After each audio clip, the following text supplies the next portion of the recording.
tapped my phone on the cold hospital tile. My grandmother was in the ICU, fighting for her life after a massive stroke, and I had just texted my parents begging them to come. A minute later, a text flashed on my screen from my father. It read, "We'll come if she actually dies. You're already there. You'll take better care of her." I stared at those words, my heart breaking into a million pieces. They didn't show up, but exactly 6 days later, my grandmother passed away.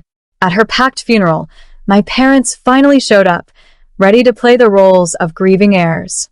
But before the service ended, the pastor stepped up to a giant projector screen and said, "Per the deceased's final request, we will now play a video message." The moment it started, my parents turned completely pale. "My name is Clara. I'm 32 years old, and until a few months ago, I believed that family was bound by unconditional love. But the bitter reality of who my parents truly were slammed into me on the coldest night of my life, right inside a sterile, brightly lit hospital waiting room.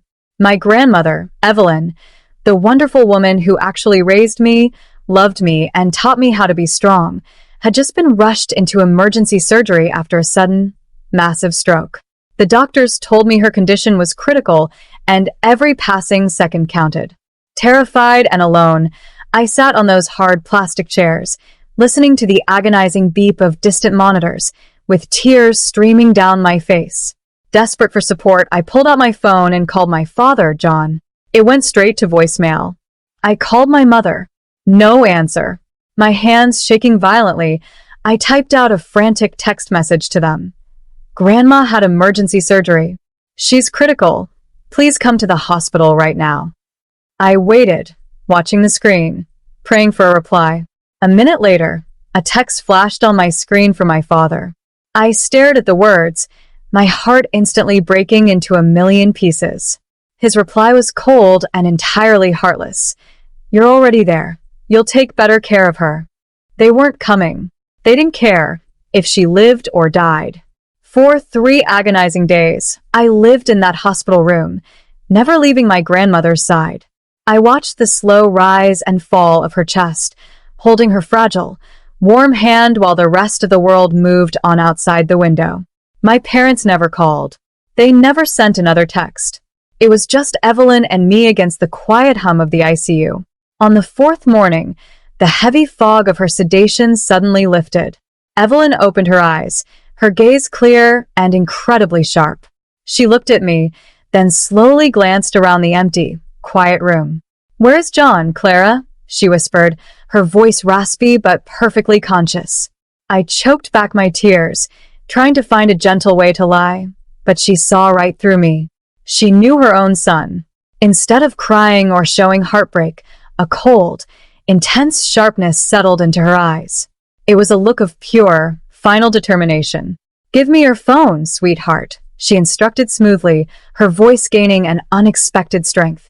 "We're going to record a private video message, and I need you to promise me that you will keep it completely safe until my funeral." I pressed record, my hands trembling as she looked directly into the camera lens and spoke with an icy calmness that gave me chills. She smiled beautifully at me when she finished, closing her eyes to rest. A few hours later, she peacefully slipped away, leaving me with her final charge. Before I tell you what was on that video, I'm curious where you're watching from. Did you ever forgive parents who abandoned a dying relative? The moment Evelyn's heart stopped, the reality of my grief crashed down on me. But for my parents, her death was nothing more than an opening bell for a business transaction. Less than 2 hours after she passed, while I was still sitting in the hospital hallway staring at the floor, my phone buzzed. It was John. There was no "I'm sorry," and no comfort for his grieving daughter. Instead, his voice was tight with an eager, suppressed excitement. "Clara, it's done then? We need to talk about the house in the Heights. Do you know where she kept the deed and the keys to the safe?" My mother chimed in on the speakerphone, asking about her expensive jewelry collection and bank bonds. They didn't even pretend to mourn. They were just 2 vultures circling a fresh inheritance, completely unaware that Evelyn had already stepped 10 steps ahead of them. The morning of the funeral arrived, blanketed in a heavy, gray overcast that matched the somber mood of the church. Well, it matched the mood for everyone except my parents. I stood near the entrance, watching as John and my mother glided through the heavy oak doors, dressed in meticulously tailored, high-end morning attire.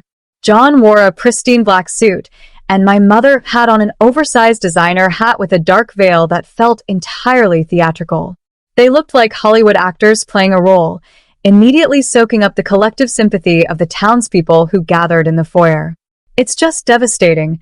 I overheard John sighing to one of Evelyn's oldest neighbors, dabbing his dry eyes with a silk handkerchief. She was the rock of this family. "I don't know how we'll move forward without her guidance." My mother nodded solemnly beside him, wrapping her arm tightly around his waist to project the image of a completely broken, devoted family unit. It was sickening. They hadn't shown up to hold her hand in her final hours, but they were the very first in line to receive the handshakes, the hugs, and the tearful condolences. I watched the entire grotesque display from the shadows of the aisle, my chest tightening with a quiet, burning anger. They truly believed they had played the system perfectly. They thought they had avoided the hard, ugly work of caregiving while successfully positioning themselves to sweep in and claim the rewards. They didn't even look at me as they walked past to take their front row seats. I remained completely silent, keeping my hands stuffed in my coat pockets, tightly gripping the small flash drive I had already handed over to the pastor. The traditional funeral service proceeded smoothly, coming to a quiet close as the choir finished their final hymn. The atmosphere inside the chapel was heavy with a respectful silence as the pastor stepped back from the pulpit. This was the moment my parents had been eagerly waiting for all morning. I watched from my seat as John smoothed down the front of his pristine black suit, puffed out his chest, and began to stand up. He had prepared a grand, eloquent speech about family legacy, tradition, and the passing of the torch, a calculated performance designed to publicly cement his position as the rightful heir to Evelyn's estate and the new leader of the family. But before John could even take his first step into the aisle, the pastor stepped forward, raising a calm hand to stop him in his tracks. The pastor cleared his throat, his voice echoing clearly through the microphone. "Before we conclude today's service, we have one final request to honor. Per the explicit, written instructions left by Evelyn before her passing, we will not be having traditional family eulogies. Instead, she requested a very specific multimedia presentation here today."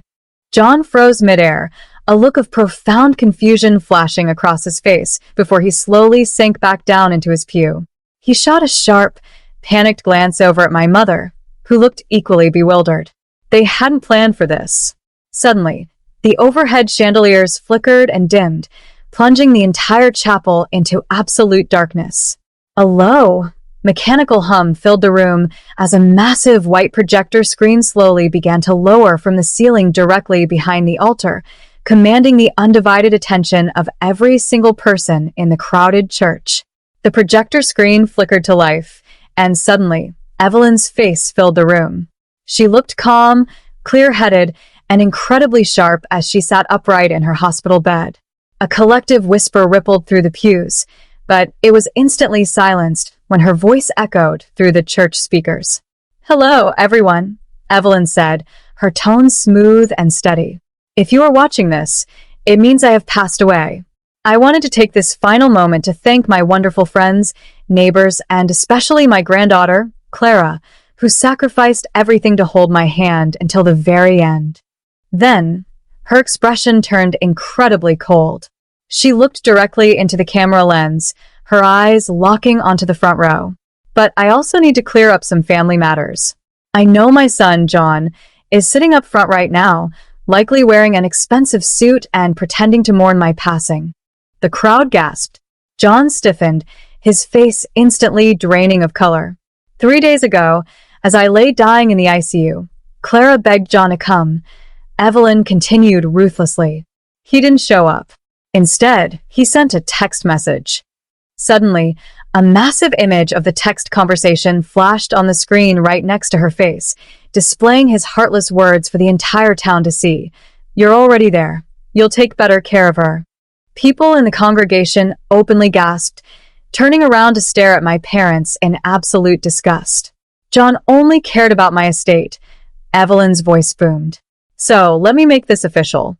6 weeks ago, I legally transferred the house, the properties, and every single bank account entirely to Clara. John, you and your wife inherit absolutely nothing but the public truth of who you really are.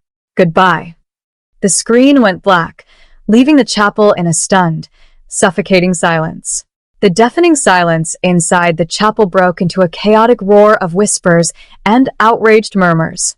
John violently surged out of his seat, his face bright red as he turned toward me, his hands waving frantically as he tried to yell over the noise. But nobody was listening to him. One by one, Evelyn's oldest friends and our neighbors stood up and turned their backs on my parents, completely ignoring their desperate excuses as they filed out of the church. Today, my parents are living out the reality of the absolute social ruin they brought upon themselves. John's high-end clients pulled their business after the video went viral locally, and they were forced to downsize dramatically just to survive. Meanwhile, I used Evelyn's inheritance to secure a beautiful, quiet life, turning her old Heights house into a welcoming home filled with real love and laughter. Now, I'm curious about you who listened to my story. What would you do if you were in my place? Would you ever let them back? And meanwhile, I'm leaving on the final screen 2 other